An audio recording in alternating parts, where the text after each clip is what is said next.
Hello મિત્રો, જય માતાજી, જય શ્રી રામ. મિત્રો, આજે આપણે વાતચીત કરવાના છે ગુજરાતના ફેમસ સિંગર કાજલબેન મેહરિયાના પ્રેમ લગ્નના વિવાદ વિશે. તો મિત્રો, કાજલબેન મેહરિયા એ વિસનગર તાલુકાના ગોઠવા ગામના વતની છે. મિત્રો, જે મહેસાણા જિલ્લો છે એનું વિસનગર તાલુકાનું ગોઠવા ગામ છે, ત્યાંના વતની છે કાજલબેન મેહરિયા. અને જેમને અત્યારે જેમનો બંનેના પ્રેમના લગ્ન વિશે જે વિવાદ ચાલી રહ્યો છે, જે અલ્પેશ અને કાજલબેન મેહરિયા વચ્ચેના, તો અલ્પેશ એ ગાંધીનગરના શેરઠા ગામના વતની છે. આ બંનેના આંતરજ્ઞાતીય લગ્નનો મુદ્દો અત્યારે ગુજરાતની અંદર બહુ ચર્ચાની અંદર ચાલી રહ્યો છે. આ મુદ્દાની અંદર આપણે આજે વિગતે વાતચીત કરીશું.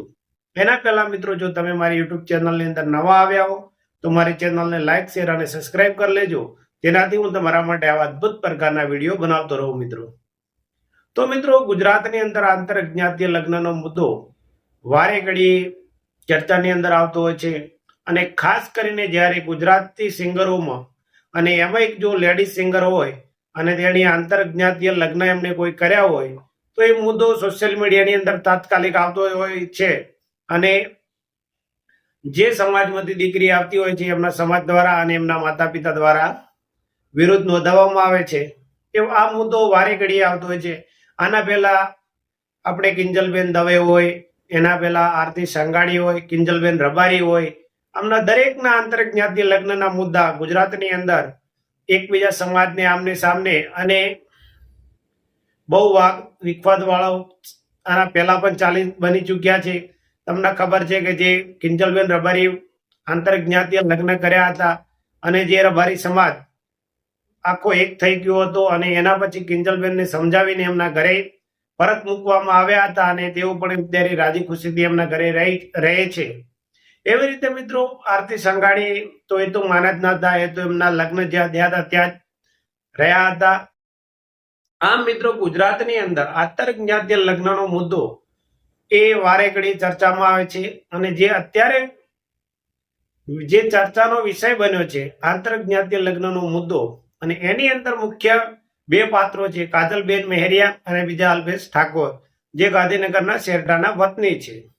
તો મિત્રો, એ આખો મુદ્દો ત્યારે ચર્ચામાં આવે છે જ્યારે કાજલબેન મેહરિયાના મમ્મી એક વિડીયો સોશિયલ મીડિયાની અંદર એક વિડીયો બહાર પાડે છે અને તેઓ કહે છે કે જે છોકરો મારી છોકરીને લઈને ગયો છે એ છોકરો પહેલા 200 રૂપિયાની બક્ષિસ માટે મારા ઘરે કામે આવતો હતો અને મારી દીકરી આવી છે નહીં, અને મારી દીકરી ક્યારે એની સાથે લવ મેરેજ કરે નહીં, એને ફોસલાવીને એની સંપત્તિ માટે કરીને આ ભાઈએ કઈ કાવતરું રચ્યું છે અને એમ કરીને મારી દીકરીને લઈ ગયા છે.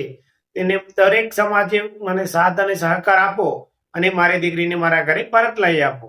પરંતુ મિત્રો, આ સમગ્ર વાતચીત થયા પછી એ એમના સમાજના 60-70 માણસો લઈને કાજલબેન મેહરિયાના મમ્મી, જે અત્યારે શેરઠાની અંદર તેમની સાસરીની અંદર કાજલ મેહરિયા જ્યાં રહે છે તે એમને લેવા માટે જાય છે. ત્યારે બંને કુટુંબોની વચ્ચે ઘર્ષણ થાય છે અને અડાલત પોલીસને જાણ કરવામાં આવે છે. અને તાત્કાલિક અડાલત પોલીસ દ્વારા ત્યાં જઈ અને મામલો થાળે પાડવામાં આવે છે. અને એના પછી કાજલબેન મેહરિયા એક વિડીયો બહાર પાડે છે. શું છે આ સમગ્ર વિડીયો વિશેની ઘટના અને શું કહી રહ્યા છે, એકવાર મિત્રો તમે કાજલબેન મેહરિયાને સાંભળી લો, એના પછી આપણે આ મુદ્દા પર વિગતે વાતચીત કરીશું. મિત્રો, જય હિન્દ, જય ભીમ, જય વિયતમાં. હું લોક ગાય કાજલ મેહરિયા. ઘણા સમયથી ચર્ચાનો મુદ્દો, જે વાત મારા પારિવારિક હતી, ઘરની વાત હતી, એટલે ઘરમાં જ રહે એવી ભાવનાથી તમારી સમક્ષ ક્યારે રજૂઆત નથી કરી. પરંતુ આજે હદનો છેડો પાર થઈ ગયો હોય એવું મને લાગે છે. આજે વિડીયોના માધ્યમથી જણાવું છું કે ગત તારીખ 10/10/2025ના રોજ મેં મારી મરજીથી અને પૂરી સ્વભાન અવસ્થામાં ભારતીય સંવિધાનના નિયમો અનુસાર ભારતના સ્વતંત્ર નાગરિકતાના નિયમ મુજબ પુખ્ત વયે મેં મારી મરજીથી અલ્પેશ જોડે લગ્ન કર્યા છે. ના કોઈ દાગધમકી કે ના કોઈ દબાણથી કર્યા છે. અલ્પેશ અને મારું પોતાનું રિલેશન છેલ્લા 1.5 વર્ષથી હતું. આ વાતની જાણ મારા પરિવારને મેં કરેલી, પરંતુ એમની રાજીપો ના હોવાથી મેં મારી જાતે મારું ભવિષ્ય, મારી જિંદગી મહત્વપૂર્ણ નિર્ણયમાં મેં મારી જાતે લીધો છે. એ બાબતે મારો પહેલો ઘણો કે છેલ્લો ઘણો જવાબ આજ રહેશે અને આજ હશે. તો ખાસ જણાવું છું કે અમે બંને રાજી ખુશીથી રહીએ છીએ. હું મારી આ પર્સનલ વાતમાં ના કોઈ સમાજને કે ના કોઈ વડીલોને ગેરમાર્ગે દોરવા નથી માંગતી. એટલે હું સનાતન ધર્મમાં માનું છું અને સનાતન ધર્મ પ્રેમી જનતા પાસે સાથ અને સહકાર માગું છું. અને ખાસ એ વાત કે હું ધર્મ પરિવર્તન કરવા નહોતી માંગતી, એટલા માટે અત્યાર સુધી હું ચૂપ હતી. આ નિર્ણય પર અડગ રહી છું એનું કારણ કે હું સનાતની છું અને મારા પરિવાર દ્વારા અલ્પેશ અને મારા પર જે આક્ષેપો નાખવામાં આવ્યા છે, અલગ અલગ ધમકીઓ, મારી નાખવાની, ઉપાડી દેવાની, આ બધી ધમકીને અને ખાસ કે મારા સાસરે એટલે કે શેરથા જઈને જેમ તેમ બોલી અને ધમકીને આપી બધી વાહિયાત વાતોથી કંટાળીને તમને બધાને વિડીયો દ્વારા જણાવું છું. અને આજ પછી આવી કોઈ પણ ફાલતુ વાતોનો મારે જવાબ આપવો પડે એવું હું જરૂરી નથી માનતી. તો પ્લીઝ આજ સુધી મેં લોકોનું અને મારા પરિવારનું જ વિચાર્યું છે, પણ હવે હું મારું વિચારીશ. આ ઉપરાંત કોઈ પણ ખરાબ કોમેન્ટ કે હેરાનગતિ પહોંચાડશે તો ભારતીય ન્યાયતંત્રની મદદથી કાયદેસરની કાર્યવાહી કરવામાં આવશે. જય હિન્દ, જય ભીમ, જય વિહતમાં. તો મિત્રો, કાજલબેન મહેરિયા કહી રહ્યા છે કે મેં મારી મરજીથી અલ્પેશ જોડે લગ્ન કર્યા છે અને આ પગલું મેં મારી પુખ્ત વયે ભર્યું છે અને મેં મારી મરજીથી ભર્યું છે. મેં મારું જીવન કોની સાથે કેવી રીતે ગુજારવું એનું મને મારી પોતાની સારી રીતે ભાન છે અને મેં આ પગલું મારી પોતાની સંપૂર્ણ જવાબદારી ઉપર ભર્યું છે. અને હું ત્યારે પુખ્ત વયની છું અને મેં ભારતીય સંવિધાનની અંદર જે મને પોતાનો અધિકાર મળેલો છે એનો ઉપયોગ કર્યો છે અને એના આધારે મેં મારા પ્રેમ લગ્ન કર્યા છે અલ્પેશ જોડે. અને તેઓ કહી રહ્યા છે કે કોઈ મને ફોસલાવવામાં નથી આવી, કોઈ કાવતરું ઘડવામાં નથી આવ્યું. હું છેલ્લા 1.5 વર્ષથી અલ્પેશ જોડે લીવની અંદર રહી હતી.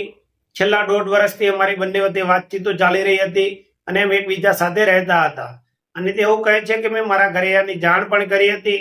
મારા ઘરના ના માનવાથી મેં આ લગ્ન કર્યા છે અલ્પેશ જોડે. અને એમણે એવું પણ કહ્યું કે 10 ઓક્ટોબર 2025 મારા લગ્ન થઈ ચૂક્યા છે અને મારા ઘરનાને બધાને જાણ હતી.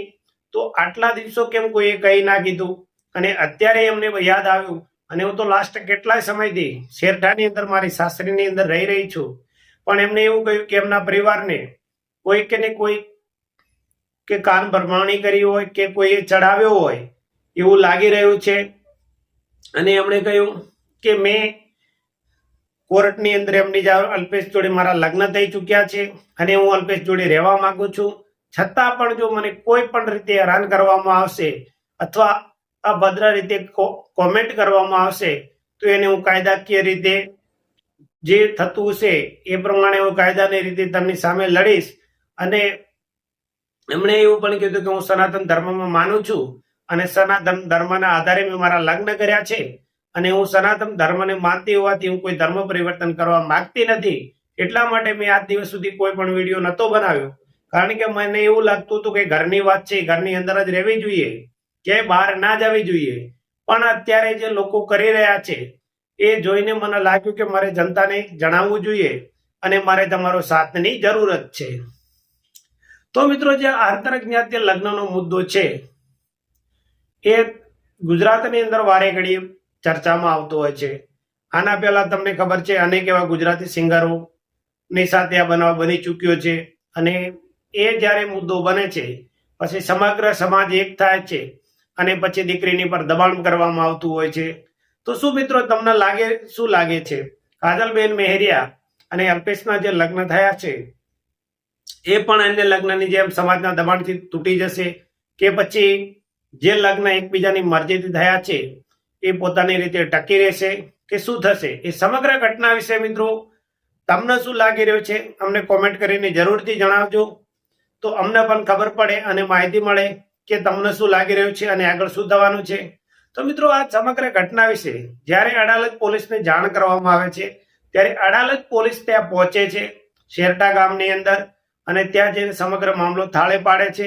અને ત્યાં ગયા પછી એમના મમ્મી એવું કહી રહ્યા હોય છે કે અમને જાણ કર્યા વગર અમારી દીકરી લગ્ન કરીને આવતી રહી છે, અમે એની પાછી લેવા માટે આવ્યા છીએ. ત્યારે કાજલ મહેરિયા પોતાના જે લવ મેરેજ થયા છે એનું સર્ટિફિકેટ પોલીસની સામે રજૂ કરે છે અને પોલીસને કહે છે કે મેં મારી જવાબદારી અને મારી ઈચ્છાથી જ મેં મારા લગ્ન કર્યા છે, મને કોઈ ફોર્સ લઈને અહીંયા લાવ્યું નથી અને હું પુખ્ત વયની છું, મારે શું કરવું જોઈએ એ મને સારી રીતે ખબર પડે છે.